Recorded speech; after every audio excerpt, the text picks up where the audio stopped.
Assalamualaikum warahmatullahi wabarakatuh. Waalaikumsalam warahmatullahi Waalaikumsalam wabarakatuh. warahmatullahi wabarakatuh.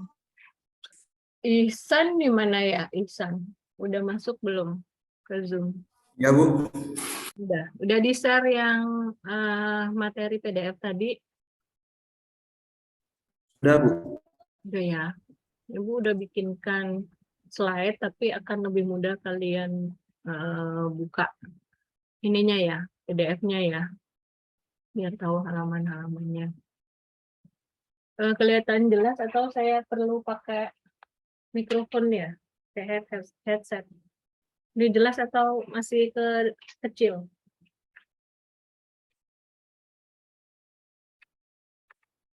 Jelas, Bu. Kalau ini jelas nggak? Jelas, Bu. Oke. Coba buka PDF-nya.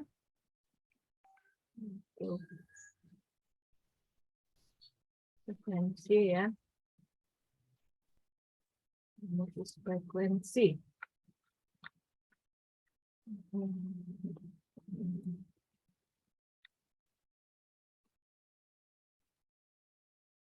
Sudah kelihatan PDF-nya? Kelihatan, Bu. Sudah, Bu. Ini yang materi kemarin ya. Ini curah hujan ini. Nah, sebelum kita menganalisis debit rencana, kita harus analisis dulu frekuensi, baru kemudian kita bisa melanjutkan menjadi analisis debit rencana ya. Nah, ini kalau saya ini PDF-nya nih. Ini ya, ini PPT-nya. Jadi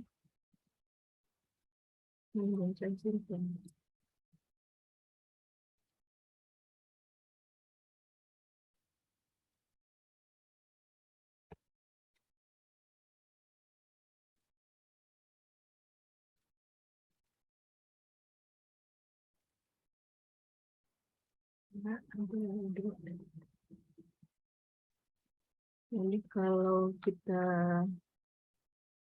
ini fungsi analisis frekuensi, maka kita perlu analisis frekuensi.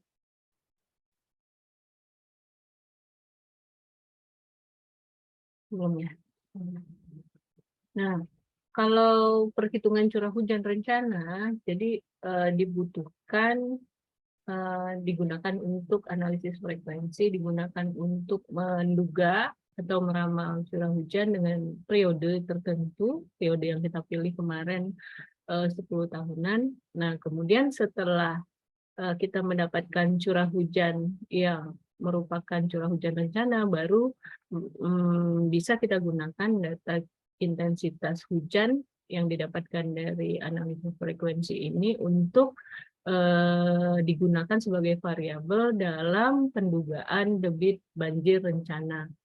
Nah, nanti di bagiannya Pak Edward nanti pertemuannya itu adalah menganalisis debit rencana. Jadi kalian harus memahami dulu analisis frekuensi. Kalau enggak nanti nggak bisa mendapatkan data intensitas hujan yang memang digunakan dalam variabel pendugaan debit banjir rencana. Nah, yang kemarin yang sudah kita hitung itu menggunakan metode distribusi normal, kemudian distribusi log normal. Nah, yang log Pearson tipe 3 itu nanti kita hitung. Yang kemarin baru distribusi Gumbel, karena memang yang paling mudah itu yang nomor 4. Kemarin udah paham ya, udah nyoba bagaimana menghitung curah hujan yang metode Gumbel. Nah, sebelum menghitung itu kita curah hujan dengan distribusi wilayah itu harus kita ukur dispersinya, karena untuk menggunakan parameter-parameter dalam perhitungan curah hujan rencana, jadi kita analisis dulu distribusi peluangnya. Nah, jadi distribusi yang menggambarkan peluang dari sekumpulan data itu sebagai pengganti frekuensinya. Jadi ada macam-macam distribusi peluang, ada distribusi peluang untuk diskret, kemudian kontinu. Nah, yang kita analisis kemarin itu termasuk di dalam yang kontinu. Nah, untuk diskret, jadi penentuan kondisi yang terjadi atau yang tidak terjadi. Biasanya sifat kejadiannya diskret, sedangkan yang kita gunakan untuk analisis frekuensi dalam analisis hidrologi ini kita gunakan metode yang kontinu. Jadi metode kontinu ini merupakan penentuan peluang, bisa jadi dia sama atau kurang lebih mempunyai nilai dari suatu nilai tertentu. Jadi lebih kurang kira-kira masih peluangnya berapa kejadian. Jadi kejadiannya bisa jadi terjadi kontinu ya, bisa 2 tahunan, 5 tahunan dan seterusnya yang bisa kita gunakan sebagai variabel nanti intensitas hujan yang kita masukkan di dalam analisis debit rencana. Nah, sebenarnya kalau distribusi yang kontinu itu banyak macamnya ya, tapi yang kita gunakan di dalam hidrologi yang sering itu cuma 4. Bisa disebutkan yang mana ya? Yang kita coba kemarin apa? Ada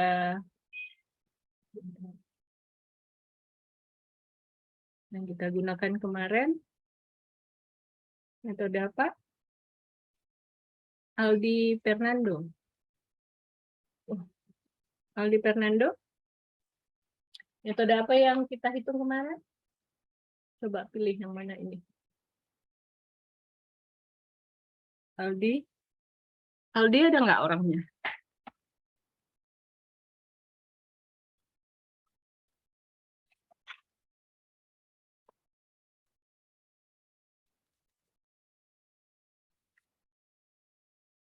Lucy Adista? Iya, Bu. Metode apa yang kita kemarin pakai yang merupakan salah satu macam yang metode distribusi kontinu di sini yang kita hitung kemarin apa enggak? Kemarin itu menggunakan metode Gumbel, Bu. Oh iya. Nah, coba tahu lupa. Aku tes lagi. Ya, metode distribusi Gumbel yang kita gunakan kemarin. Nah, distribusi yang sering dipakai di dalam analisis hidrologi itu adalah yang pertama adalah distribusi normal, kemudian distribusi Gumbel, distribusi log-Pearson, dengan distribusi C kuadrat ya. C kuadratnya lanjutannya nanti kita hitung dari hasil, sebentar. Ini masih ini ya, masih Ibu share layarnya ya? PPT bukan? Iya, Bu. Masih PPT yang halaman berapa, Nak? Masih prosedur, Bu. Prosedur. Nah, diulangi lagi.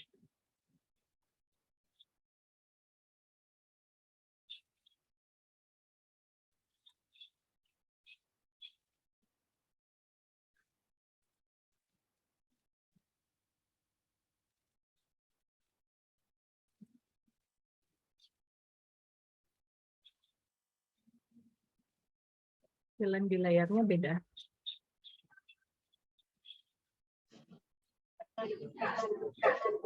Bentar ya. Ini ada masalah di layar.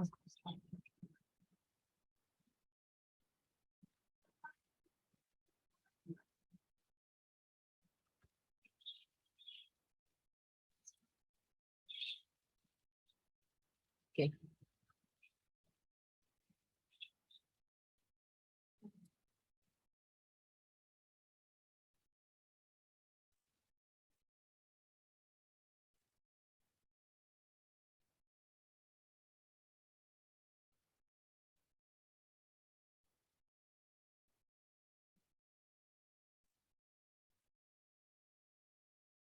Nah, 4 jenis yang biasa digunakan di dalam analisis hidrologi itu distribusi normal, log normal, log Pearson tipe 3, kemudian distribusi Gumbel. Yang kemarin kita menggunakan metode distribusi Gumbel.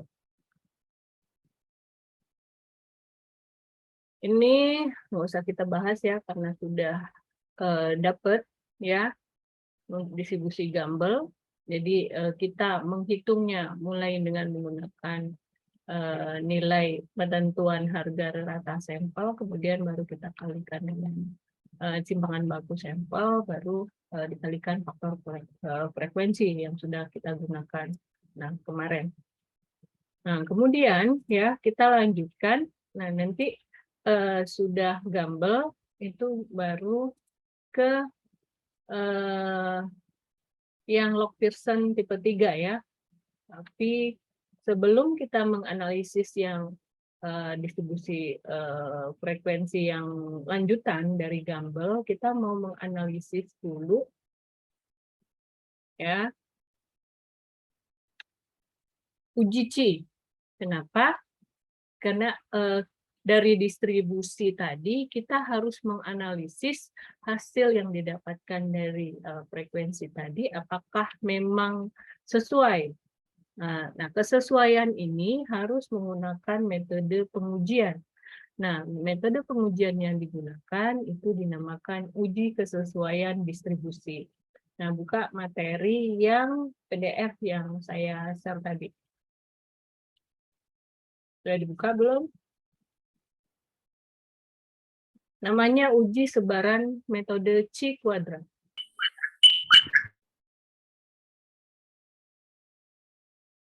Boleh kalian gunakan PDF, mau yang halaman ini ya, buka di halaman 69, atau bisa jadi gunakan untuk yang halaman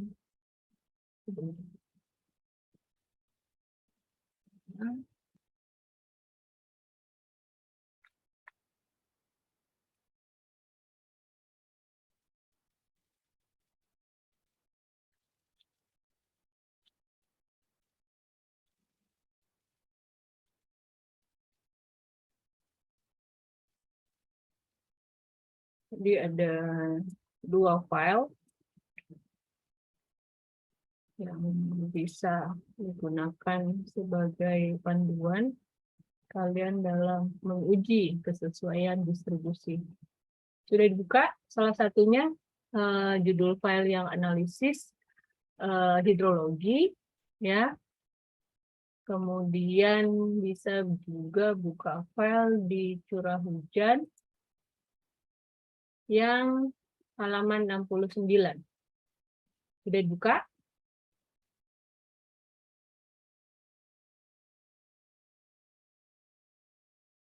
Nah, ini rumus-rumusnya ya, bisa kita gunakan.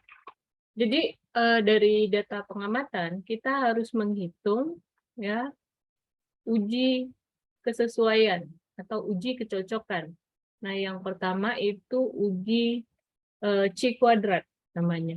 Jadi Qi kuadrat ini ya digunakan untuk menentukan apakah persamaan distribusi yang telah dipilih ya itu dapat mewakili distribusi statistik sampel data yang dianalisis.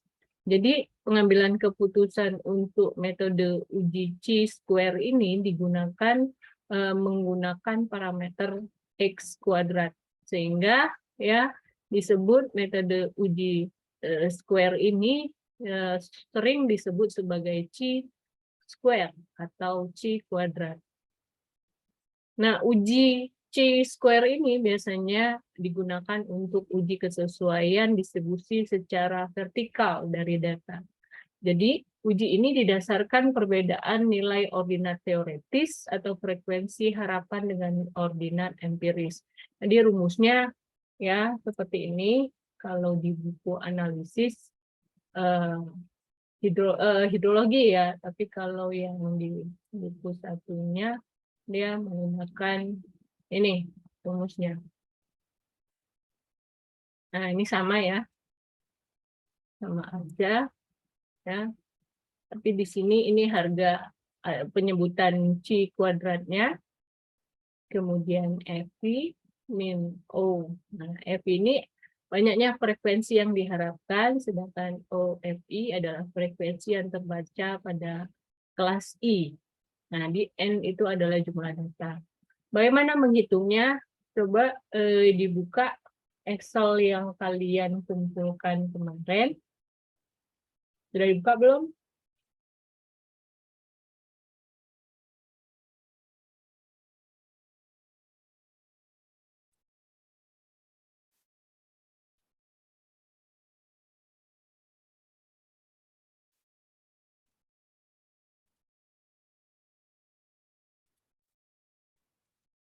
Sudah?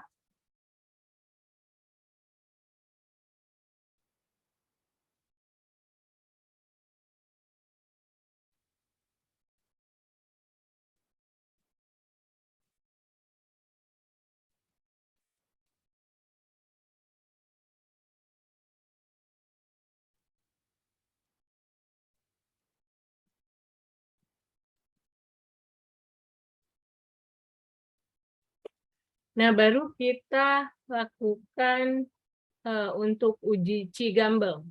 Nah, uji Cigambel dengan menggunakan, ya, di sini kita buat dulu definisi N-nya, di mana N yang kalian gunakan kemarin berapa tahun, Nak?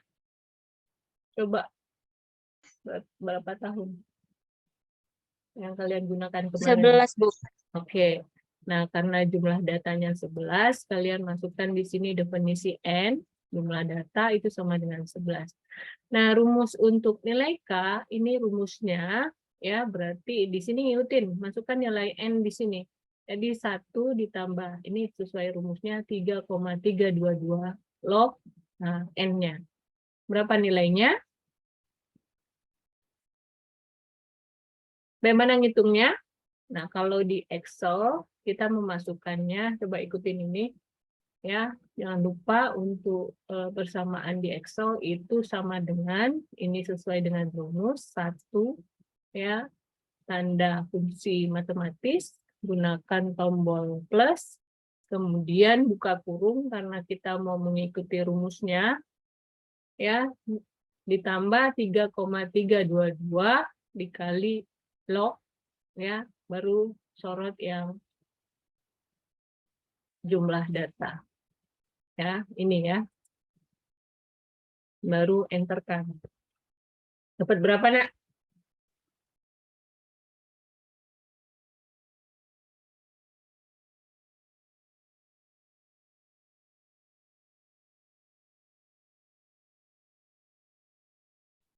Coba share Juliadi. Juliadi coba di-share. Ininya. Kerjaannya.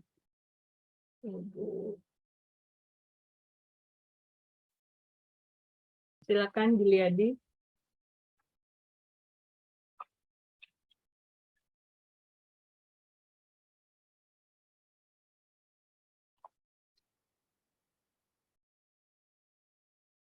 Nggak ada Juliadi kayaknya ya. Oke. Mardila.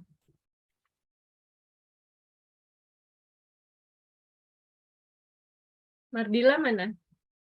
Ya, Bu. Ya, tolong di-share layarnya. Yang Mardila. Ibu mau lihat.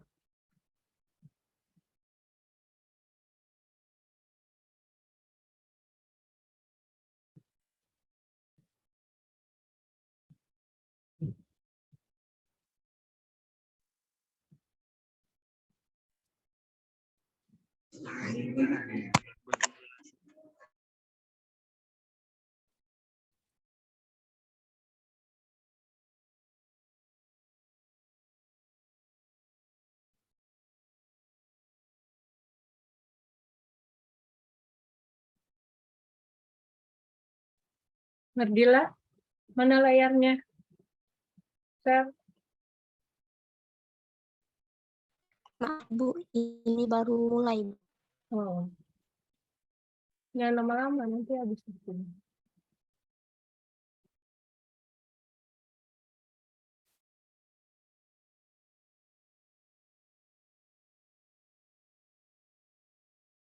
di halaman yang analisis hidrologi, itu uji kesesuaian ini rumusnya adalah jumlah kelas distribusi yang ada warna biru ya. K sama dengan 1 ditambah 3,322 log N, di mana N di sini banyaknya data, ya karena kita datanya 10 tahun. Maaf, kita butuhkan sebelumnya nilai. screen-nya belum ada. Hah? Bukan. Saya nunggu itu. Nunggu punya si ini tadi. Katanya masih lama. Kalian kan udah buka itu. Udah buka analisis ini. Ini nih. Ibu kan suruh buka ini. Nih. Nah, sekarang saya nunggu Mardila nge-share kerjaannya. Masukkan persamaan M sama dengan 1,33 1 ditambah 0,33, bukan 0,33, 1 tambah 3,322 log N. N-nya sama dengan jumlah data. Nah, sudah benar nggak si Mardila memasukkan nilainya? Siapa yang sudah siap nge-share Microsoft Excel-nya? Ntar Ibu ajarin cara buat rumusnya. Apa udah bisa semua? Nge-share-nya aja lambat. Mardila lama banget.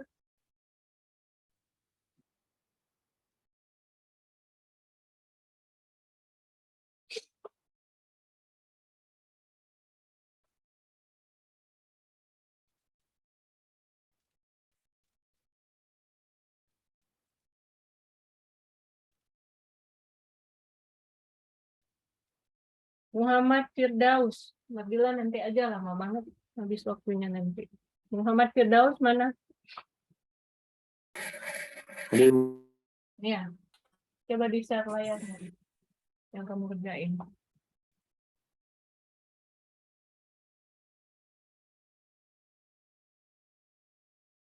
Bisa untuk share screen, Bu. Ya.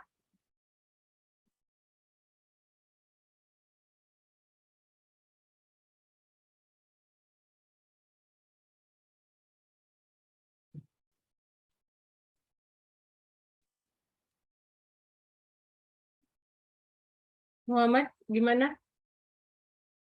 Muhammad Firdaus.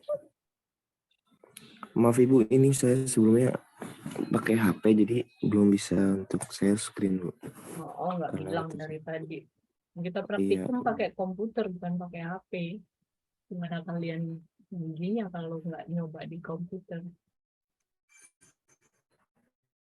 Jaya Mega Kartika.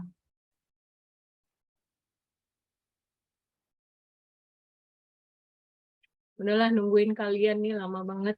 Nggak ada yang pakai komputer, pakai HP semua. Padahal udah dibilang ini pakai komputer. Ada yang pakai komputer nggak?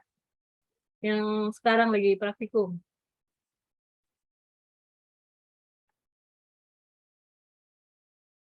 Siti Bulan mana Siti Bulan? Siti Bulan aja kalau itu. Buka file yang minggu kemarin ya, Bu. Iya, buka file minggu kemarin. Tapi ini buat tabs yang baru supaya tidak mengganggu file yang tab sheet kemarin yang sebelumnya.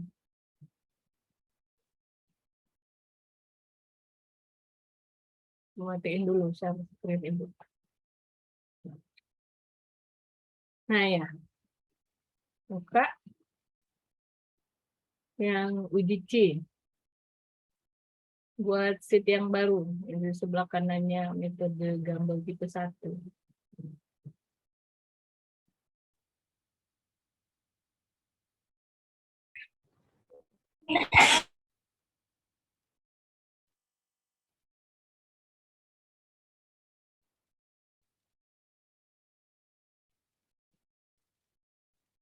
Ya, uji C, terus bikin yang tampilannya seperti yang Ibu contohkan tadi. Buat apa jumlah data n ya, berarti tulis di situ n.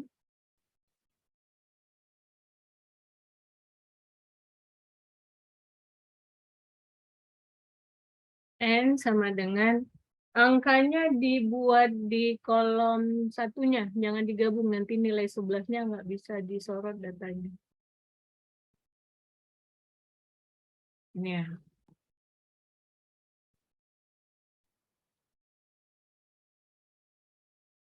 Buat angka 11, kemudian baru masukkan rumus yang tadi.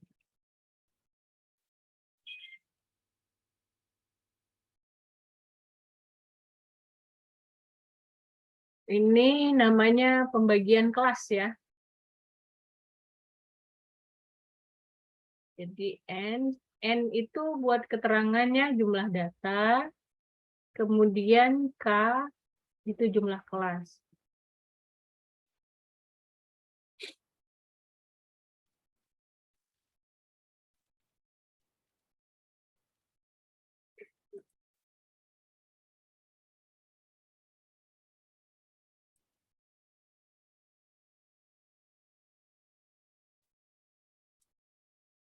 Waduh, tinggal lagi. Halo? Ini sinyal.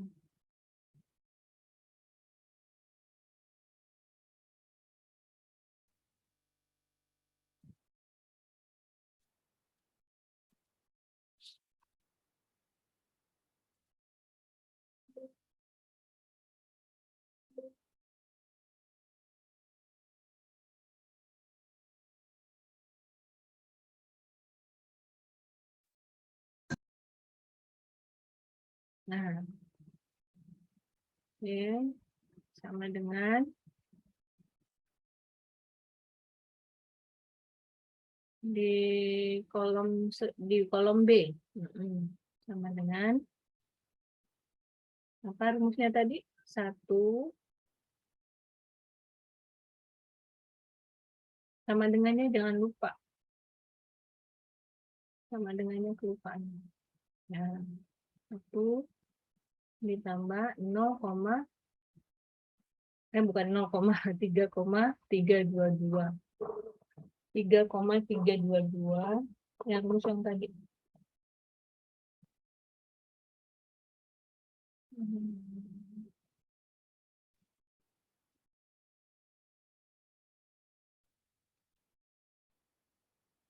Ini sisi bulan ya, 1 ditambah 3,322 log N.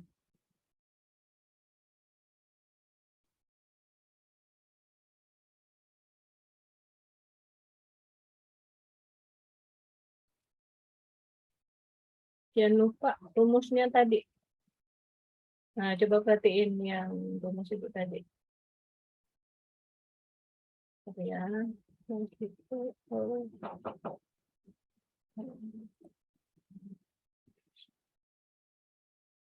ini 1 ditambah buka kurung 3,322 kali buka kurung baru tulis log,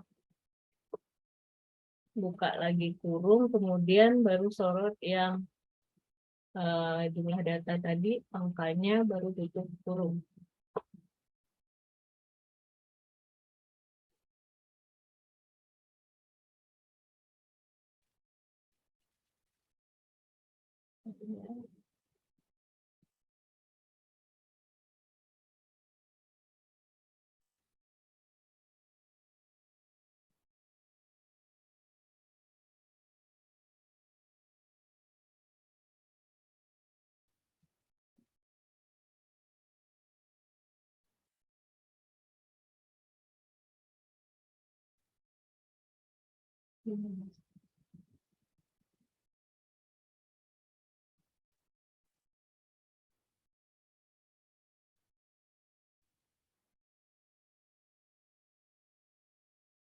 Sudah, Bu. Nah, udah. Oke. Kalau udah, baru yang kita lanjutkan apa tadi, Nak? buat ininya ya. Coba buka yang distribusi frekuensi. Masukkan nilai DK, ya lanjutannya sama dengan K dikurang alfa ditambah 1.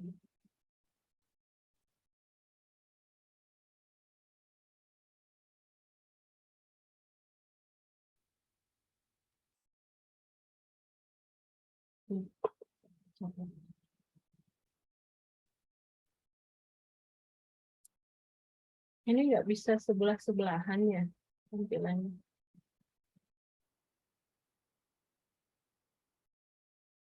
Berapa dapatnya? 4,4595 nggak? Iya betul, Bu. Mana?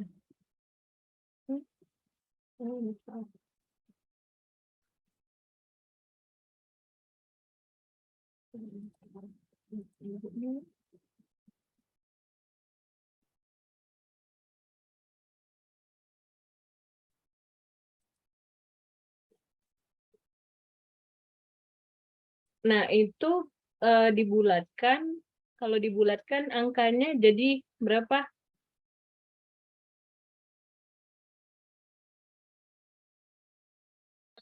4, Bu.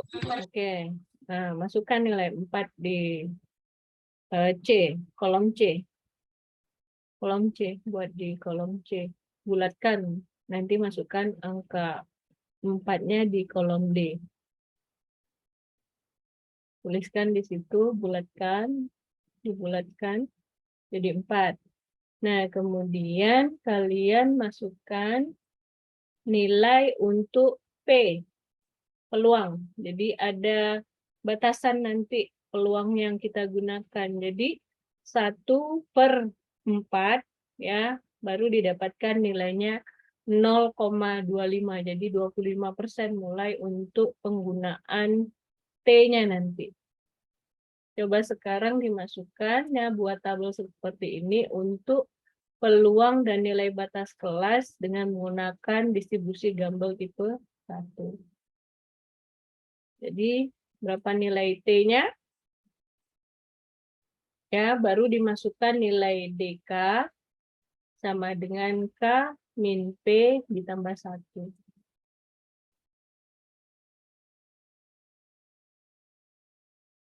Nah, jadi buat yang di sini dulu ya.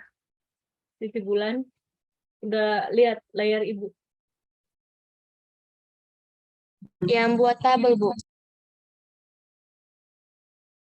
Yang P dulu, peluang batas kelas dibuat. 1.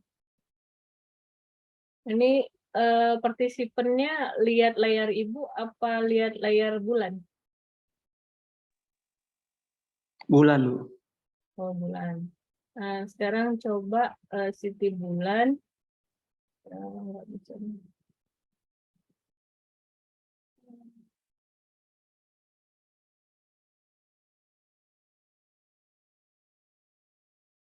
Coba Bulan di stop dulu supaya teman-temannya bisa share yang Ibu. Nah, coba lihat ini dulu. Jadi dibuat ini dulu ya untuk menentukan berapa kira-kira range-nya, range atau batas yang berulangnya, periodenya maksudnya ya.